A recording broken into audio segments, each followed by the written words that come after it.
Hello and welcome to the GK academy channel. GK academy চ্যানেলে আমি সর্বজিৎ তোমাদের সকলকে স্বাগত জানাই। আমরা ইন্ডিয়ান ইকোনমি এই সাবজেক্টটা আমরা রমেশ সিং এর লেখা ইন্ডিয়ান ইকোনমি এই বইটার থেকে পড়ছিলাম এবং এইখান থেকে আমি ডিটেলস সামারি তোমাদেরকে প্রোভাইড করছিলাম, যেখানে আমি অলরেডি কয়েকটা ভিডিও আপলোড করেছি। তো তোমরা আগের ভিডিওগুলো অবশ্যই দেখে নাও, তাহলে নেক্সট ভিডিও তোমাদের বুঝতে সুবিধা হবে। এবং তোমাদের কাছে যাদের কাছে এই বইটা রয়েছে তারা অবশ্যই এই বইটা পড়ো, কারণ ইকোনমিক্সের ওপরে এটা একটা বেস্ট বই এখন মার্কেটে অ্যাভেলেবেল। তো ডাব্লিউবিসিএস পরীক্ষার জন্য মেনলি এই ভিডিওগুলো আমি বানাচ্ছি, আর ডাব্লিউবিসিএস প্রি মেন্স দুটোকেই কভার করার জন্য, ডিটেলসে পড়ার জন্য, বোঝার জন্য আমি অ্যাকচুয়ালি এই ভিডিওগুলো বানাচ্ছি। এবং তোমাদেরকে অবশ্যই এর সাথে সাথে বই পড়তে হবে। বই তোমরা যাদের কাছে রয়েছে তারা অবশ্যই পড়ো। তোমরা যারা নতুন এই চ্যানেলে তারা প্লিজ সাবস্ক্রাইব করে পাশে দেওয়া বেল আইকনটা অবশ্যই টিপে দাও, যাতে নতুন ভিডিওর নোটিফিকেশন তোমরা ইউটিউব থেকে তোমরা পেয়ে যাও। তো প্লিজ যারা নতুন এটা সাবস্ক্রাইব করে নাও চ্যানেলে। এবং যদি তোমরা এই চ্যানেলের প্লেলিস্ট অপশানে যাও, তাহলে তোমরা একাধিক প্লেলিস্ট দেখতে পাবে, যে প্লেলিস্টগুলোতে আমি যা যা ভিডিও বানাচ্ছি সেগুলো পরপর সাজানো রয়েছে। কিভাবে পড়বে, পরপর পড়বে, কেমনভাবে অসুবিধে হতে পারে অনেকের, তো সেই জন্য এগুলো সাজানো রয়েছে। তোমরা অবশ্যই প্লেলিস্টে গিয়ে এই ভিডিওগুলো দেখতে পারো। প্রতিদিন আমি প্রতি শুক্র শনি রবিবার আমি রাত 9টার সময় লাইভ ক্লাস নিচ্ছি। লাইভ ক্লাসে আমরা কোশ্চেন অ্যান্সার এমসিকিউ ডিসকাস করছি। ওকে, তো যারা এমসিকিউতে পার্টিসিপেট করতে চাও, শুক্র শনি রবিবার রাত 9টায় তোমরা লাইভ ক্লাস অবশ্যই জয়েন হতে পারো। এবং লাইভ ক্লাসের যে ক্লাসগুলো নিয়েছি, অলরেডি নেওয়া হয়ে গেছে, সেগুলো প্লেলিস্টে রয়েছে, তোমরা প্লেলিস্টে গিয়ে দেখতে পারো। তো আজকে আমরা যেটা শুরু করব সেটা হচ্ছে মানি মার্কেট। শুরু করব না, অ্যাকচুয়ালি মানি মার্কেটের একটা ভিডিও আমি অলরেডি আপলোড করে দিয়েছি। This is part 2। পার্ট 2 এ বাকি মানি মার্কেটের যেটুকু অংশ রয়েছে সেটুকু আমরা পড়ে নেব। তো চলো শুরু করা যাক। আজকে কি কি রয়েছে সেগুলো দেখে নিই, টপিকগুলো আলোচনা করি। তো আমরা আগের দিন মানি মার্কেটের বেশ কিছুটা অংশ পড়ে এসেছি এবং সেখানে দেখেছিলাম যে অর্গানাইজড মানি মার্কেটকে দুভাগে ভাগ করা যায়। একটা হচ্ছে অর্গানাইজড এবং ইনঅর্গানাইজড। তো দুটো ভাগে ভাগ করা যায়। তো অর্গানাইজড মানি মার্কেটের কিছু ইনস্ট্রুমেন্ট রয়েছে, অর্থাৎ অর্গানাইজড মানি মার্কেটের মধ্যে বেশ কিছু জিনিস রয়েছে যেগুলো নিয়ে আমরা ডিসকাশন করছি। তার মধ্যে একটা হচ্ছে কল মানি মার্কেট। তো কল মানি মার্কেট কি? কল মানি মার্কেটের এখানে একটা ডেফিনেশন দেওয়া হয়েছে। This is basically an inter bank money market. অর্থাৎ প্রত্যেকটা ব্যাংকের নিজেদের মধ্যে একটা ট্রানজাকশন হয়। কিরকম ট্রানজাকশন? ধরা যাক কোনো একটা ব্যাংক এসবিআই এর ইনস্ট্যান্ট আজকের দিনের জন্য টাকার প্রয়োজন রয়েছে, কারণ এসবিআই এর কাছে হয়তো আজকে লোনের চাহিদা অনেক বেশি রয়েছে, বা কিছু কারণে এসবিআই এর টাকার প্রয়োজন রয়েছে। এবার এসবিআই কোত্থেকে, তার কাছে ইনস্ট্যান্ট সেই সময় টাকা নেই, তো তখন সে যাবে অন্য কোনো একটা ব্যাংকের কাছে। ওকে, ধরা যাক সে গেল ইউবিআই এর কাছে। ওকে, ইউবিআই এর কাছ থেকে গিয়ে সে কিছু টাকা ধার দিল। তো সেই যেটা ইউবিআই টাকাটা ধার দিল, ইউবিআই নিশ্চয়ই এমনি এমনি টাকা ধার দেয়নি, তাকে নিশ্চয়ই কিছু একটা এসবিআই তাকে কিছু একটা পার্সেন্টেজ অফ দেবে, ইন্টারেস্ট দেবে। সেই ইন্টারেস্টটাই অ্যাকচুয়ালি কল মানির মধ্যে রয়েছে। সেই ইন্টারেস্টটা যেটা দেওয়া হয়, এই পুরো ট্রানজাকশনটা যে জায়গাতে কমপ্লিট করা হয় সেটা হচ্ছে কল মানি মার্কেট। এসবিআই এর টাকার প্রয়োজন হলো, সে একটা মার্কেটে গেল। কি মার্কেট? সেটাই, সেখানে একটা ব্যাংক রয়েছে। এখানে একটা ব্যাংকের উদাহরণ দিলাম, একাধিক ব্যাংক রয়েছে। তো তারা এসবিআই কে টাকা ধার দেওয়ার জন্য রেডি করে রেখেছে টাকা, সেইটাই হচ্ছে কল মানি মার্কেট। এর বদলে একটা rate of interest SBI UBI কে দিয়ে দেবে, যেটাকে বলা হয় কল রেট। তো এই জিনিসটাই হচ্ছে কল মানি মার্কেট। তো এখানে যেটা বলা আছে, this is basically an inter bank money market where funds are borrowed and lent, যে generally for one day. This is why it is called as overnight borrowing market. very very important এই term গুলো ইকোনমিক্সে, তো তোমাদের এগুলো মনে রাখতে হবে। ওভারনাইট বরোয়িং মার্কেট বলা হয় একে, আর একে আবার কল মানি মার্কেট বলা হয়, মানি অ্যাট কল বা কল মানি মার্কেট বলা হয়। অর্থাৎ এসবিআই কল দিল যে আমার কিছু টাকার প্রয়োজন রয়েছে, ইউবিআই সেটাকে দিল। এবার এই কাজটা বেসিক্যালি একদিনের জন্য হয়, ওভারনাইটে হয়। অর্থাৎ আজকে সকালে এসবিআই ব্রাঞ্চ ওপেন করে, মানে এসবিআই ব্যাংক ওপেন হয়ে দেখলো যে তার টাকার প্রয়োজন রয়েছে, সেই ইউবিআই এর কাছ থেকে টাকা ধার নিল। এটা হলো একদিনের, রাত্রির বেলাতে মানে বা পরের দিন গিয়ে ইউবিআই কে সমস্ত টাকা শোধ করে দেওয়া হলো। এই একদিনের মধ্যে এই ঘটনাটা পুরো ঘটে যায়। তো এটা সেই জন্য বলা হচ্ছে ওভারনাইট বরোয়িং মার্কেট। ওকে, তো এইটা হচ্ছে কল মানি মার্কেট। এবার এরম নয় যে একদিনের মধ্যেই হয়, এটার একটা ম্যাক্সিমাম পিরিয়ডও রয়েছে 14 দিন, ঠিক আছে? মিনিমাম হচ্ছে একদিন, ম্যাক্সিমাম 14 দিন। এবার এসবিআই দেখলো যে তার পরের দিনই টাকা সে দিতে পারছে না, তো সে কিছুদিন অপেক্ষা করলো, তো 10 দিন 12 দিন পরে সে টাকা দিল, সেটাও দিতে পারে। কিন্তু বেসিক্যালি এই কাজটা হয় একদিনে, কিন্তু 14 দিন অবধিও একটা টাইম আছে। তো ফান্ড বরোয়িং বা রেইজিং এই ব্যাপারটা 14 দিন অবধিও হয়। মেনলি শর্ট টার্ম, দেখতেই পাচ্ছ এটা মাত্র 14 দিন, এর মধ্যেই ম্যাক্সিমাম টু ম্যাক্সিমাম 14 দিন, তার মধ্যেই এই সমস্ত ঘটনা হয়ে যায়, ঠিক আছে? আর এর জন্য সিকিউরিটি দিতেও হতে পারে, নাও দিতে হতে পারে, সেটা ব্যাংকগুলোর নিজেদের মধ্যে ব্যাপার। সিকিউরিটি ছাড়াও এই ট্রানজাকশনটা হয়। এবার আমি দুটো ব্যাংকের উদাহরণ দিলাম, মানে এই নয় যে শুধু দুটো ব্যাংকই এই এই কল মানি মার্কেটের মধ্যে রয়েছে। কল মানি যে ব্যাপারটা, যে কল ডাকা হচ্ছে, সেটা শুধুমাত্র দুটো ব্যাংকের মধ্যে হয় এরকম নয়। এসবিআই এর টাকার দরকার রয়েছে, এসবিআই এদের কাছেও যেতে পারে। এলআইসি, জিআইসি মানে হচ্ছে general insurance company, mutual fund, IDBI, NABARD, এদের কাছ থেকেও টাকা ধার নিতে পারে সেম এই প্রসেসে। সেটাকেও আমরা কল মানি বলবো, কল মানি মার্কেটই বলবো। অর্থাৎ এবার একটু একটু করে বুঝতে পারছো, এলআইসি, ধরো এলআইসি আমাদের কি কাজ করে, আমাদের জীবনের ওপর বীমা দেয়। অর্থাৎ আমাদের যদি কোনো অ্যাক্সিডেন্ট হয় বা আমাদের মধ্যে কেউ মারা যায়, আমাদের যদি এলআইসি করা থাকে, তাহলে আমরা কিছুটা পরিমাণ, আমার ফ্যামিলি টাকা পাবে। এবার এলআইসি কি করছে, সেই টাকাটা যে এই সিকিউরিটিটা দিচ্ছে, যে কিছু টাকা আমরা দেব, সে যে এই বীমাটা করিয়েছে, সে মারা গেলে, তো তার কাছ থেকে সে বছরে বছরে বা মাসে মাসে কিছু একটা অ্যামাউন্ট নিচ্ছে, মাসে মাসেই মেনলি হয়, মাসে মাসে কিছু টাকা নিচ্ছে। এলআইসি সেই টাকাটা নিয়ে কি করবে? তার কাছে রেখে দেবে? রেখে দিলে কোনো লাভ নেই। টাকা 10 টাকা, সে যদি 100 টাকা নেয়, সেটা 100 টাকাই থেকে যাবে। এলআইসির দরকার সেটাকে কোথাও গিয়ে ইনভেস্ট করা। এলআইসি অনেক জায়গায় গিয়ে ইনভেস্ট করতে পারে। সে গিয়ে ক্যাপিটাল মার্কেটে ইনভেস্ট করতে পারে। ক্যাপিটাল মার্কেট অর্থাৎ অর্থাৎ শেয়ারে ইনভেস্ট করতে পারে। সে চাইলে মানি মার্কেটেও ইনভেস্ট করতে পারে। মানি মার্কেটেও ইনভেস্ট করতে পারে। এবার মানি মার্কেট ইনভেস্ট করার তো জায়গা লাগবে, তাকে কোথাও থেকে কোনো একটা স্কিমে তার টাকাটা দিতে হবে। সেরকমই একটা স্কিম বলতে পারো এই কল মানি মার্কেট। তো এলআইসির যে টাকাগুলো সে প্রিমিয়াম হিসেবে আমাদের থেকে নিচ্ছে, একটা বড় অ্যামাউন্ট তার কাছে জমা হচ্ছে, সে কিছু টাকা ক্যাপিটাল মার্কেটেও, মানে সে তার টাকাটা ক্যাপিটাল মার্কেটেও করতে পারে, ইনভেস্ট করতে পারে। কিন্তু ক্যাপিটাল মার্কেটের একটা ব্যাপার কি, ক্যাপিটাল মার্কেট সবসময় 1 বছরের ওপরে হবে, কম দিনে এখানে কোনো রিটার্ন পাওয়া যাবে না। এখানে যা হবে সেটা 1 বছরের ওপরে, মোর দ্যান 1 ইয়ার। তাই জন্যই এটা লং টার্ম বা ক্যাপিটাল মার্কেট নামে পরিচিত।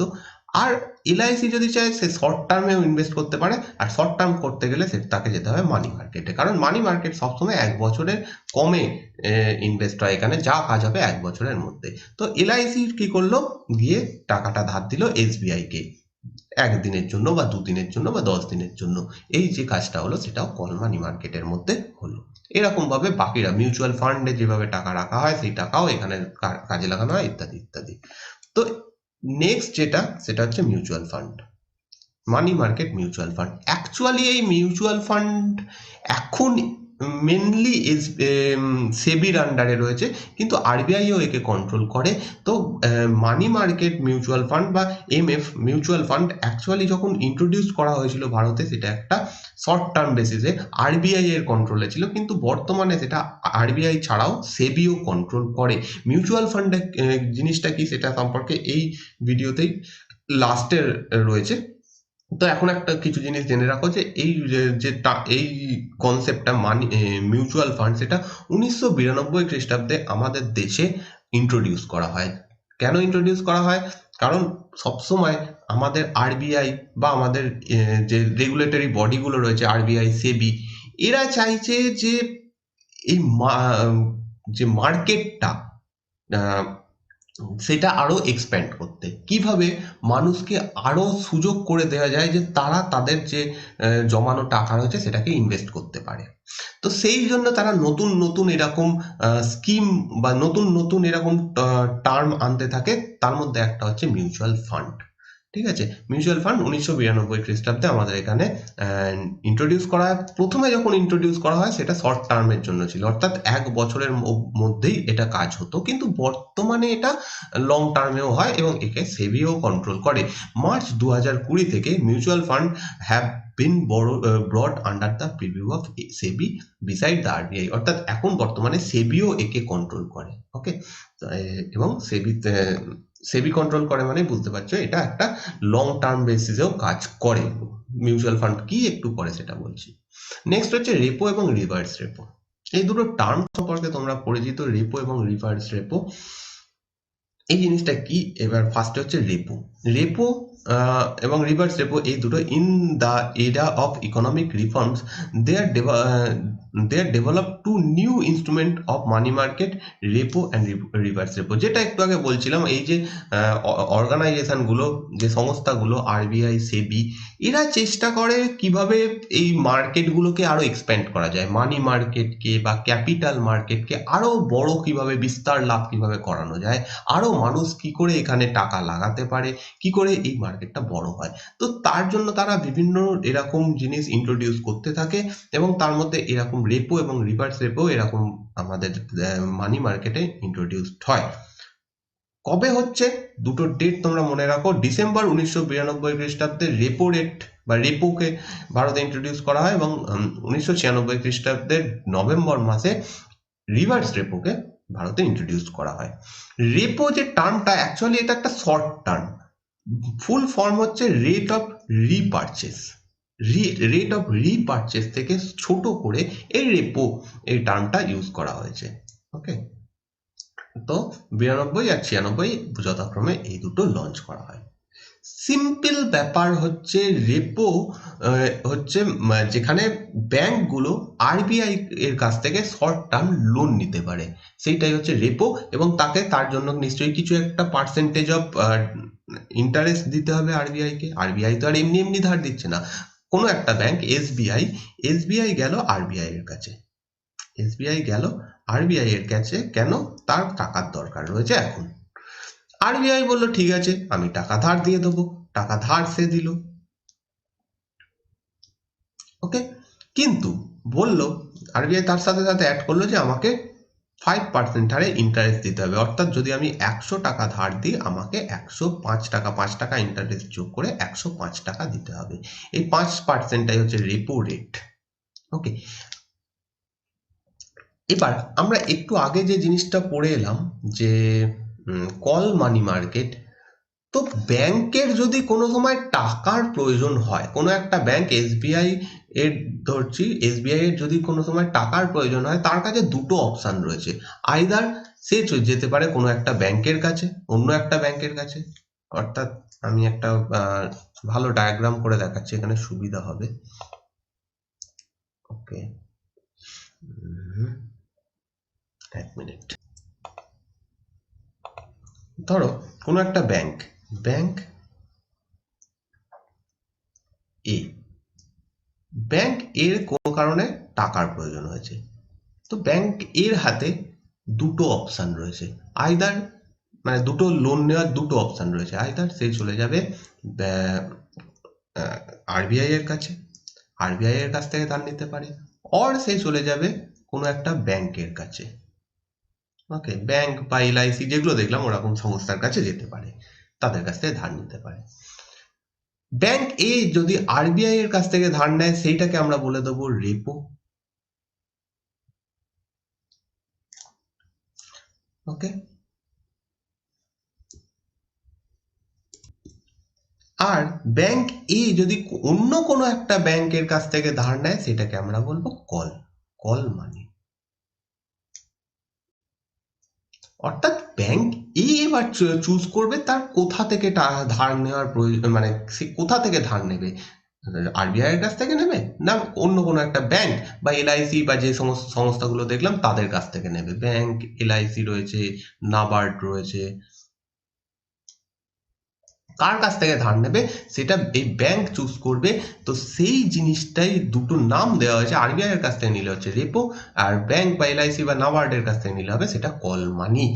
আর দুটোর মধ্যে এটাই হচ্ছে মেন তফাৎ। ক্লিয়ার? তো এটা হচ্ছে রেপো রেট।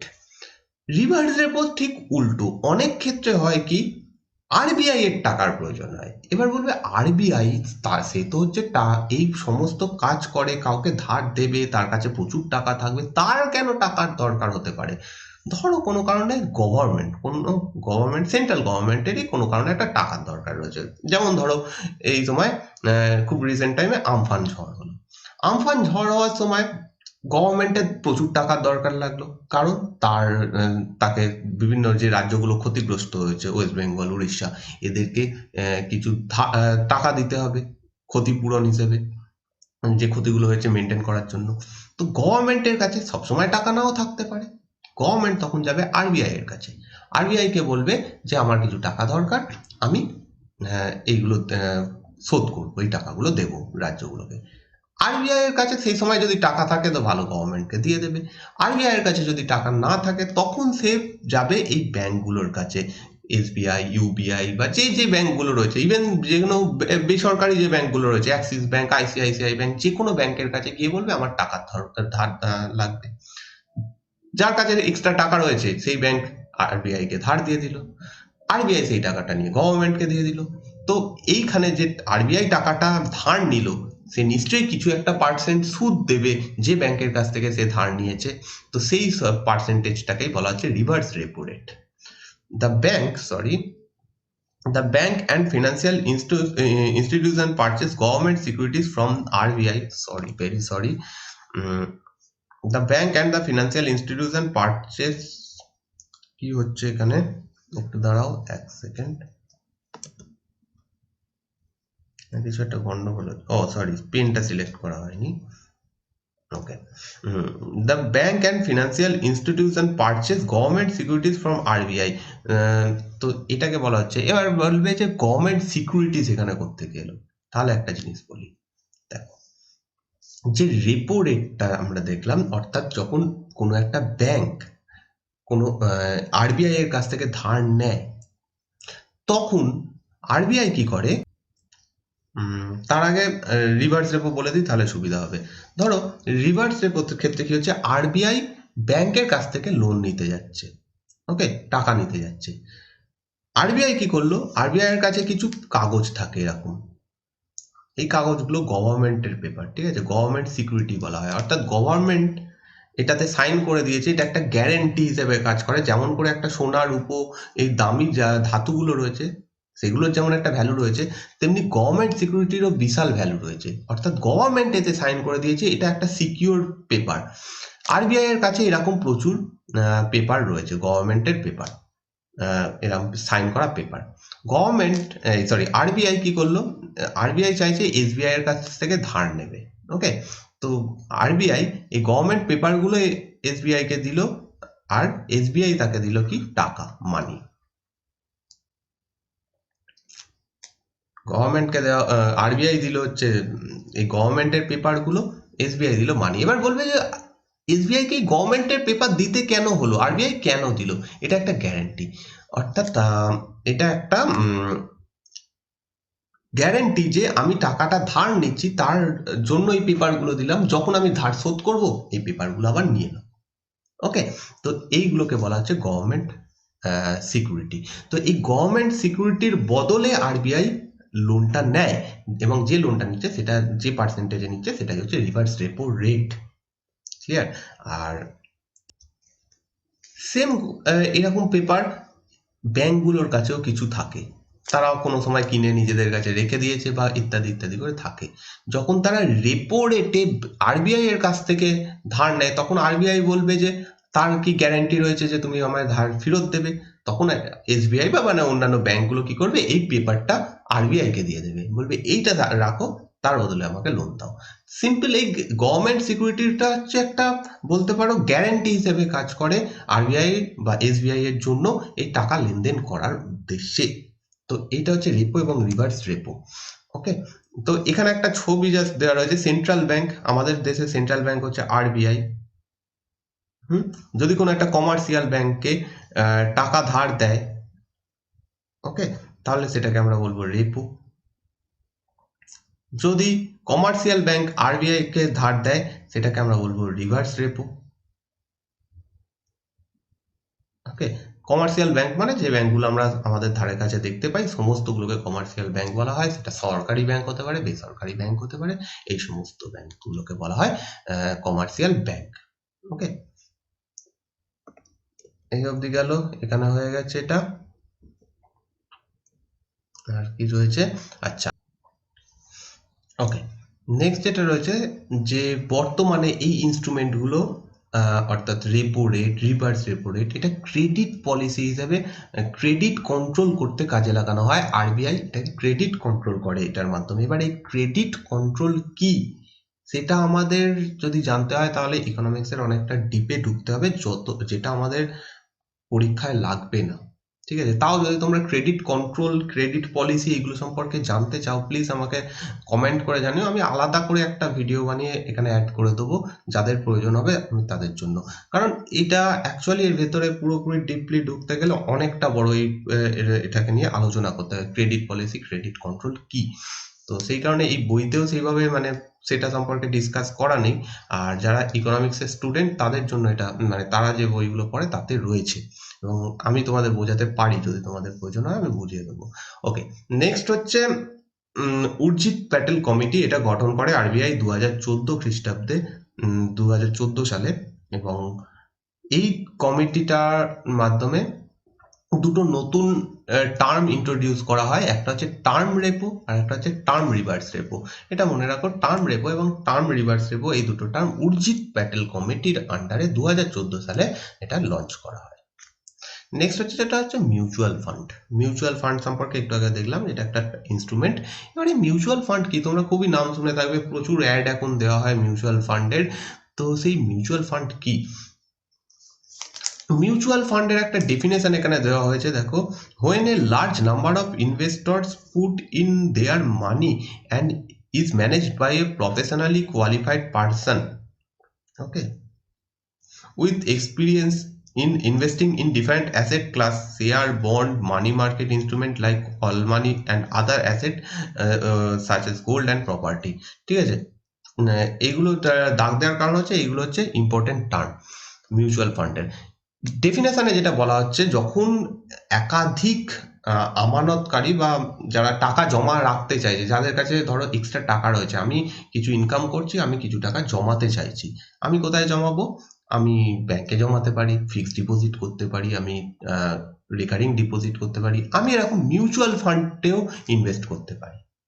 মিউচুয়াল ফান্ডে ইনভেস্ট করার জন্য কি হবে, যখন একাধিক আমার মতো যারা টাকা জমা রাখতে চাইছে মিউচুয়াল ফান্ডে, তারা এক জায়গায় জড়ো হলো, তারা জড়ো হয়ে তাদের যে টাকাটা রয়েছে সেটা একটা কোম্পানিকে দিল, সেই কোম্পানি কি করলো, সেই টাকাটা এমন একজনের মাধ্যমে, সেই যে কোম্পানিকে আমরা টাকা দিলাম, সেই কোম্পানি একজনকে হায়ার করলো বা তাকে একজনকে কাজে লাগালো, যে এই সম্পর্কে খুব জানে, কোথায় ইনভেস্ট করলে কত রিটার্ন পাওয়া যাবে, কোনটায় বেশি ইত্যাদি জানে, সেরকম একজন ব্যক্তির নেতৃত্বে এরকম একটা ফান্ড তৈরি করলো। অর্থাৎ ধরো 10 জন মানুষ, 10 জনের কাছে টাকা রয়েছে, তারা জমাতে চায়, তারা একটা কোম্পানির কাছে এলো, কোম্পানির নাম হচ্ছে এ এ কোম্পানি। ঠিক আছে? A company. এ কোম্পানি কি করলো, এ কোম্পানি তার আন্ডারে একজনকে কর্মী নিয়োগ করলো, হয়তো মিস্টার বি। মিস্টার বি এইগুলো জানে যে কোথায় কোথায় কোথায় কোথায় ইনভেস্ট করা যেতে পারে। মিস্টার বি সেই টাকাগুলো নিয়ে সেই জায়গায় ইনভেস্ট করলো, যেমন মানি মার্কেটে ইনভেস্ট করলো, শেয়ারে ইনভেস্ট করলো, বন্ডে ইনভেস্ট করলো, তারপরে গোল্ড প্রপার্টি ইত্যাদিতে ইনভেস্ট করলো। ওকে, এই যে জিনিসটা হলো, এখানে যে ফান্ডটা ক্রিয়েট হলো, এই 10 জন মিলে যে টাকাটা তো এখানে জমা করলো এই কোম্পানির কাছে, এবং এই যে টাকাটা টোটাল অ্যামাউন্টটা এই বিভিন্ন জায়গাতে ইনভেস্ট করা হলো, এই জিনিসটাই হচ্ছে মিউচুয়াল ফান্ড। আবার 10 জন এলো এই কোম্পানির কাছে, বললো আমাদের কাছেও এরকম টাকা রয়েছে। 10 জন বলল যে আমাদের কাছেও টাকা রয়েছে, আমরাও সেই টাকাটা তোমার এই কোম্পানির মাধ্যমে আমি ইনভেস্ট করতে চাইছি। তখন এই কোম্পানি আরো একজনকে নিযুক্ত করলো, মিস্টার সি। মিস্টার সিও সেম একজন ব্যক্তি যে এরকম সমস্ত সম্পর্কে জানে, কোথায় কোথায় ইনভেস্ট করতে হবে, সেও এরকম ভাবে ইনভেস্ট করলো। এই যে ইনভেস্ট গুলো হচ্ছে, এটা অ্যাকচুয়ালি মিউচুয়াল ফান্ড। এবার বলবে যে আমি কেন এই কোম্পানির কাছে গিয়েই শেয়ার মার্কেটে ইনভেস্ট করব? আমি গিয়ে চাইলে ডাইরেক্ট শেয়ার মার্কেটে ইনভেস্ট করতে পারি। কিন্তু প্রবলেমটা হচ্ছে শেয়ার মার্কেট সম্পর্কে তো সকলে আমরা জানি না। এখন যদি বলি যে আমার কাছে টাকা আছে, আমি শেয়ার কিনবো, কিসের শেয়ার কিনবো আমি নিজেই জানি না, কোন কোম্পানিটা ভালো চলছে, কোন কোম্পানিটা শেয়ার এখন ভ্যালু ভালো, এই সমস্ত সম্পর্কে আমার জ্ঞান নেই, কারণ আমি সেইগুলো নিয়ে পড়াশোনা করছি না, বা সেইগুলো নিয়ে ঘাটাঘাটি করছি না। এই মিস্টার বি বা মিস্টার সি সেই সম্পর্কে ভালো জানেন। তো আমি অতটা রিস্ক নিলাম না যে শেয়ার মার্কেটে গিয়ে ডাইরেক্ট শেয়ার কিনবো। তার বদলে আমি এই কোম্পানিকে বললাম আমার হয়ে তুমি শেয়ার কিনো। ঠিক আছে, এবার এই কোম্পানি তার মতো করে এই mister B mister C K কাজে লাগিয়ে বিভিন্ন জায়গাতে ইনভেস্ট করছে। এটাই হচ্ছে মিউচুয়াল ফান্ড। এবার বলবে 10 জন একসাথে বা 20 জন, মানে আমি 10 জন ফর এক্সাম্পল বললাম, এখানে এরকম নাম্বার অফ ইনভেস্টর কেন অ্যাড হতে হবে? কারণ এই এই এই যে মিউচুয়াল ফান্ড যে সিস্টেমটা, সেটা এই কারণেই তৈরি করা যে আমাদের মতো যারা ছোট ছোট ইনভেস্টর, অর্থাৎ আমাদের কাছে তো প্রচুর লাখ লাখ টাকা নেই যে প্রচুর টাকা দিয়ে আমরা ইনভেস্ট করব। আমার কাছে হয়তো 2000 টাকা রয়েছে, কারোর কাছে 5000 টাকা রয়েছে, কারোর কাছে 10,000 টাকা রয়েছে। এরকম করে টোটাল করে একটা বড় ফান্ড তৈরি করে সেই পুরো ফান্ডটাকে বিভিন্ন জায়গাতে কাজে লাগানো, ছোট ছোট করে ইনভেস্ট করা, এই কাজটা করে এই কোম্পানি। তো এই কারণে 10 জন 20 জন এরকম একটা নাম্বার অফ ইনভেস্টরকে একসাথে নেওয়া হয়। ওকে, তো এই হচ্ছে মিউচুয়াল ফান্ড, সিম্পল, এটাই হচ্ছে ব্যাপার। এবার এই যে ইনভেস্ট গুলো করা হয়েছে, কোনোটা হয়তো শেয়ারে ইনভেস্ট করা হয়েছে, কোনোটা বন্ডে ইনভেস্ট করা হয়েছে। শেয়ার আর বন্ডের মধ্যে তফাৎ আর কিছুই নয়। শেয়ার হচ্ছে যে কোম্পানিগুলো দেখি আমরা, সেই কোম্পানিগুলোর শেয়ার হয়, আর বন্ড হচ্ছে গভর্নমেন্ট ইস্যু করে। এই দুটোই তফাৎ। এগুলো সম্পর্কে যখন টপিক আসবে তখন আলোচনা করবো, শেয়ার কি বন্ড কি। তো শেয়ার বন্ড এই সমস্ত জায়গায় ইনভেস্ট করেছে। এবার যখন এই শেয়ার বা বন্ড থেকে রিটার্ন আসবে, অর্থাৎ শেয়ারে ইনভেস্ট করেছে মানে কি, একসময় সেটার থেকে লাভ হবে বলে ইনভেস্ট করেছে। তো লাভ হলো ধরো 10%, সেই 10%-এর হয়তো 7% আমাকে দিয়ে দিল, মানে এই 10 জনের মধ্যে ভাগ করে দিল, এবং 3% নিজের রেখে দিল। এটা হচ্ছে প্রফিট রেখে দিল। তো এই জিনিসটাই হচ্ছে মিউচুয়াল ফান্ডের গল্প। ওকে, মিউচুয়াল ফান্ড যখন ইনভেস্ট, একটু আগে বললাম যে এটা আরবিআই এর আন্ডারে ফার্স্ট এসেছিল, কিন্তু বর্তমানে এটা সেবির আন্ডারেও কাজ করে, কারণ এটা লং টার্মেও এটা এখন কাজ করানো হয়। অর্থাৎ আমি চাইলে ইনভেস্ট করে রাখতে পারি 1 বছরের বেশি। আমি ইনভেস্ট করে রাখলাম যে 2 বছরের জন্য রাখবো, 2 বছরের জন্য মিউচুয়াল ফান্ডে ইনভেস্ট করব, তাহলে সেটা লং টার্মে হয়ে গেল, 1 বছরের থেকে বেশিতে হয়ে গেল। তো সেই ক্ষেত্রে যে মিউচুয়াল ফান্ডটা, সেটা কন্ট্রোল করে সেবি। তো এইভাবে হয় ব্যাপারটা। ওকে, মিউচুয়াল ফান্ড বিভিন্ন রকমের হয়। গিল্ড ফান্ড হয়, গিল্ড ফান্ড যেগুলো গভর্নমেন্টের সিকিউরিটি তাতে ইনভেস্ট করলে গিল্ড ফান্ড হয়। এরকম বিভিন্ন ফান্ড হয়, সেগুলো নিয়ে অতটা নয়, এতটা মাথা ঘামানোর কিছু নেই। তো আমরা যে এখানে দেখলাম না, এ কোম্পানি লিখেছিলাম, তো এ কোম্পানি যেই কাজটা করছে, মিউচুয়াল ফান্ডকে কন্ট্রোল করছে, যে কোম্পানিটা, তাকে বলা হয় অ্যাসেট ম্যানেজমেন্ট কোম্পানি। এই টার্মটা মনে রাখো, এএমসি বা অ্যাসেট ম্যানেজমেন্ট কোম্পানি। এর আন্ডারেই ওই যারা মিস্টার বি মিস্টার সি, যারা এই সম্পর্কে এক্সপার্ট, তারা কাজ করছে। তো অ্যাসেট ম্যানেজমেন্ট কোম্পানি বলা হয়। আর একটা টার্ম সম্পর্কে তোমাদের জানতে হবে, সেটা হচ্ছে NAV, net asset value. Net asset value হচ্ছে total investment by total number of unit. First of all unit কি? ইউনিট হচ্ছে টোটাল যে অ্যামাউন্টটা, একটা ফান্ড যে তৈরি করা হচ্ছে, যে কোম্পানিটা বললো যে ঠিক আছে একটা ফান্ড তৈরি করব, সেই ফান্ডটা বিভিন্ন জায়গাতে ইনভেস্ট করব, টোটাল যে ফান্ডটা সেটা ধরা যাক 1,000 টাকা, 10,000 টাকা, ওকে। আর এই কোম্পানিটা বললো মিনিমাম আমি 10 টাকা ইনভেস্ট করতে পারবো। মিনিমাম বলতে আমি একজন ইনভেস্টর, আমাকে বললো তুমি যদি আমাদের এই মিউচুয়াল ফান্ডে ইনভেস্ট করতে চাও তোমাকে মিনিমাম 10 টাকা দিতে হবে, ওকে। তো 10,000 টাকার ঠিক আছে, আমি বললাম আমার কাছে 10 টাকা আছে, আমি দিচ্ছি। এরকম 10 জন, 20 জন, 50 জন এসে এরকম 10 টাকা 10 টাকা 10 টাকা করে জমা দিয়ে এই 10,000 টাকা তৈরি করলো। এবার এই 10,000 টাকা বিভিন্ন জায়গাতে শেয়ারে, বন্ডে ইনভেস্ট করা হবে। এই 10,000 টাকা 10 টাকা আমার কাছে রয়েছে, মানে হচ্ছে আমার কাছে রয়েছে 1 ইউনিট, ওকে। কেউ যদি 20 টাকা ইনভেস্ট করে তার কাছে রয়েছে 2 ইউনিট, কারণ মিনিমাম 10 টাকা, 20 টাকা যে করছে তার কাছে রয়েছে 2 ইউনিট। কেউ যদি 30 টাকা বলে যে আমার কাছে 30 টাকা রয়েছে, আমি তোমাদের ফান্ডে 30 টাকা রাখবো, তো তার কাছে থাকলো 3 ইউনিট। তো এটা হচ্ছে ইউনিট। আর ন্যাভ হচ্ছে টোটাল যে ভ্যালুটা, তাকে যদি ইউনিট দিয়ে ভাগ করি তাহলে হবে হচ্ছে ন্যাভ। এরকম করে দেখা গেল যে কটা ইউনিট হবে, 10,000 বাই 10 মানে হচ্ছে 1,000টা ইউনিট হবে, ম্যাক্সিমাম টু ম্যাক্সিমাম 1,000টা ইউনিট হবে। এবার ন্যাভ হচ্ছে টোটাল ভ্যালু অফ ইনভেস্টমেন্ট, সেইটাকে যদি আমি এই 1,000 দিয়ে ভাগ করি, টোটাল ভ্যালু অফ ইনভেস্টমেন্ট মানে টোটাল কত টাকা এই কোম্পানিটা ইনভেস্ট করছে, কোনো একটা স্কিমে কত টাকা ইনভেস্ট করছে, সেটাকে যদি এই ইউনিট দিয়ে ভাগ করি তাহলে পাওয়া যাবে ন্যাভ বা নেট অ্যাসেট ভ্যালু। এগুলো ছোট ছোট কিছু টার্ম যেগুলো পরীক্ষাতে আসতে পারে, সেই জন্য এগুলো বলা। তো এই হচ্ছে ব্যাপার, পুরো কমপ্লিট করলাম আজকে। আচ্ছা, যদি তোমরা নতুন হও সাবস্ক্রাইব করো, যদি ভালো লাগে ভিডিওটা সাবস্ক্রাইব করে বেল আইকন টিপে দাও, এবং লাইক, কমেন্ট এবং শেয়ার প্লিজ করো। আর যদি তোমরা কিছু বুঝতে না পারো, এর মধ্যে যদি কোনো একটা টার্ম বা কোনো কিছু যদি বুঝতে না পারো, তাহলে আমাকে কমেন্ট। ভালো লাগলো না ভিডিওটা, করবো না এখন।